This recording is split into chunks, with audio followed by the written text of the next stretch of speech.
Now moving over to the Blues. Again, a pretty strong list across the board. I feel like they've always had a pretty decent structure this year, and now they've added some finals experience to that. Yeah, well, we said, I think pretty early in the year when they were, mid-table and kind of still struggling, that they, on paper, they're probably one of the better looking sides. Mm-hmm. Just they never quite got it to click into gear. Eventually, I guess, second half of the season and went on a nice little run, and then through finals as well, made the prelim, which was a great effort.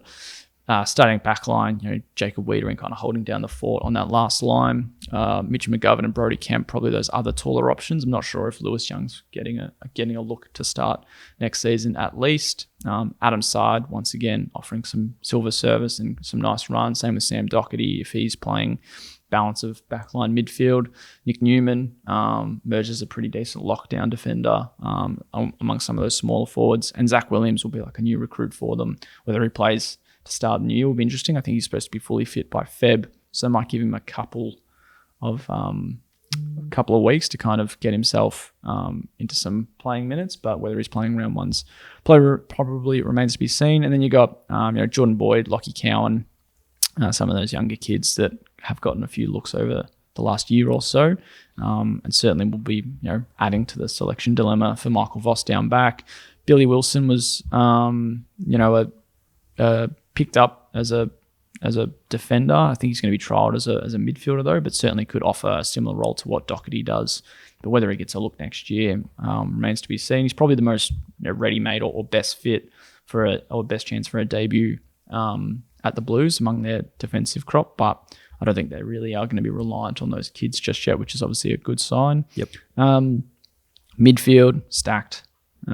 Cripps, Walsh, Hewitt, Kennedy and Chera as all those kind of inside balls. Works really well for the game plan that they want. Obviously, Walsh can play quite nicely on the outside, Chera a little bit as well. And then Kennedy and Hewitt kind of offer nice defensive stops, but Cripps is kind of that main man. But it's going to be interesting to see, with Sam Walsh having a full preseason, if he's kind of the one that kind of takes the reins in that midfield like he did in finals.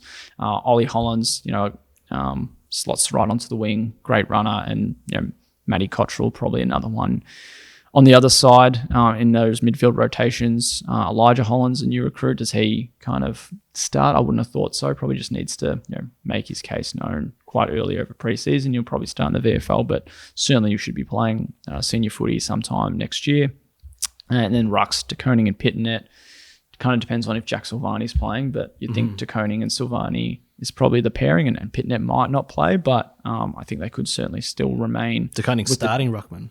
No. Oh, yeah. I think he's going to be their first string ruckman, and kind of be given that freedom. Pitternet certainly is certainly in that best 23 mix, and do they have all three with Silvani? It's certainly a good chance as well.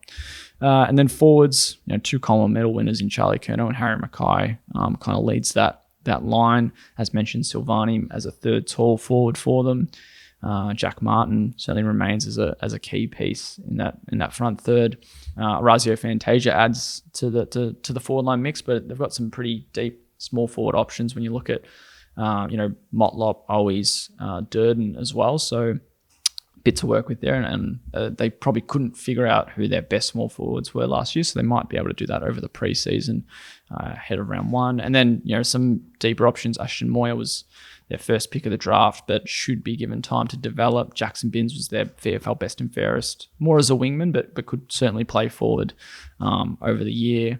And then they kind of cut a few from their forward stocks when you look at your Josh Honeys, your Sam Phillips, Lockie O'Brien. So they've kind of opened that up for a few others to come in. So exciting mix. Blake Acres is another one that I probably didn't mention before, but he's slot him onto one of the wings as well. So good final series. Yeah, absolutely fantastic. So they've got names everywhere and some decent depth. You add in guys like Caleb Marchbank, Lockie Fogarty, Alex Chincotta. All these guys were holding down key roles at some point throughout the year. So depth is there, top line talent is there. They should again be a top 4 side, I'd say. Yeah, very strong list. I wonder how much emphasis is going to be on them getting off to a really good start. Considering what happened last year, but I think if they're healthy, I think they could make a pretty strong start and Yep. and be a top 4 team again. For sure.